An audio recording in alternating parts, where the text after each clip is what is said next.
bienvenue. Les députés de la mouvance présidentielle cités connue trafic de passeports, le chef de l'État Macky Sall exige la lumière sur cette affaire. L'affaire du présumé trafic des passeports diplomatiques est partie pour faire beaucoup de bruit. Les députés cités par El Hadji Dadji Condé arrêtés par la DIC sont Babacar Biaye et Mamadou Sall, tous membres de la majorité présidentielle. D'ailleurs, Aïmarou Gningue précise que le groupe parlementaire Benno Bokk Yakaar ne protège aucun député. Le chef de l'État Macky Sall exige la lumière sur cette affaire.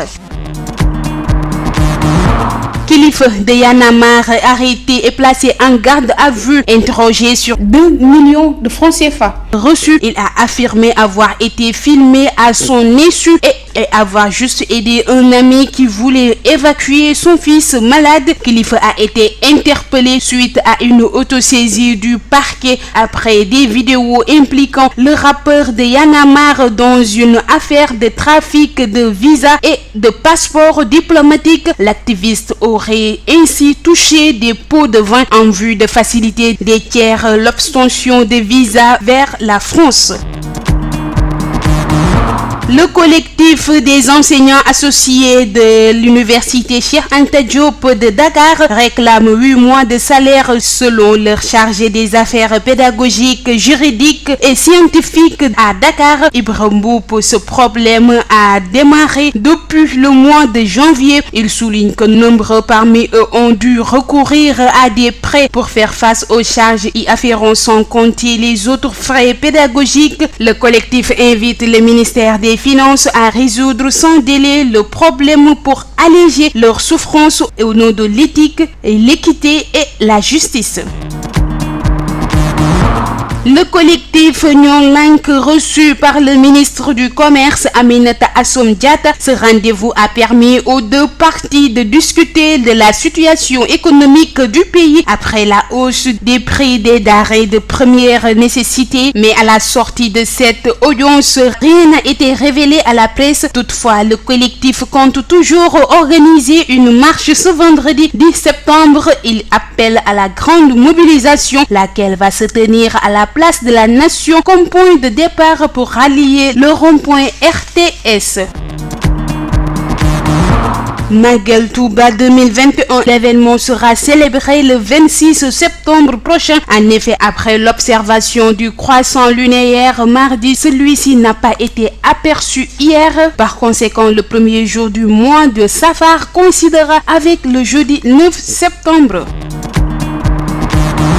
Maintenant, parlons d'actualité hors de chez nous. Mamadi Doumbouya câble Macky Sall et Embalo. À peine installé au pouvoir, Mamadi Doumbouya cherche à étaler les tentacules au niveau de la sous-région. Le nouveau homme fort de la Guinée a câblé le président du Sénégal Macky Sall et celui de la Guinée-Bissau Omar Sissoko Embalo. Le tombeur d'Alpha Condé cherche à rétablir le bon voisinage avec ces deux pays.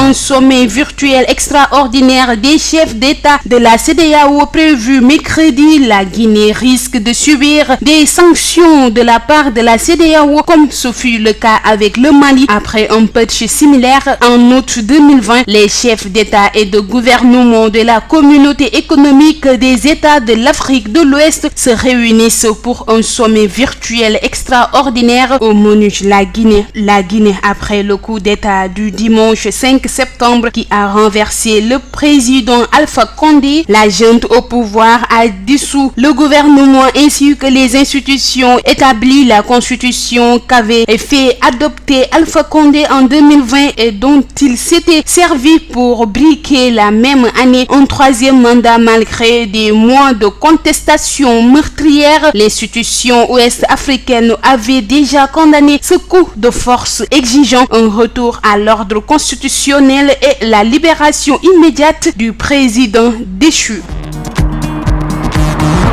Parlons maintenant du sport. Éliminatoire mondial 2022, les Lions arrachent la victoire face au Congo et reprennent la première place de la poule H, accrochée en première période par une équipe du Congo très présente au duel. Le Sénégal a réussi malgré tout à arraché la victoire. Les Lions se sont imposés sur la marque de 3-1 devant les Diables Rouges au stade Massamba Déba de Brazzaville pour le compte de la deuxième journée de la poule H des éliminatoires du Mondial 2022. C'est Boulaye Dia qui a ouvert la marque à la 27e minute. Les Congolais reviennent au score sur penalty dans les arrêts de jeu de la première période. Ismaïla Sarr permet à ses partenaires de reprendre l'avantage à la 83e minute et Sadio Mané sur penalty à la 87e minute inscrit le troisième but du Sénégal. Avec cette victoire, le Sénégal totalise 6 points et reprend la première place de cette poule qu'occupait la Namibie avec 4 points. Le Congo est troisième avec 3 points alors que le Togo est dernier du groupe avec 0 points. Mesdames, Mesdemoiselles, Messieurs, merci de votre attention. C'était tout pour ce flash d'information. Nous vous donnons rendez-vous d'ici quelques heures pour le Wolof.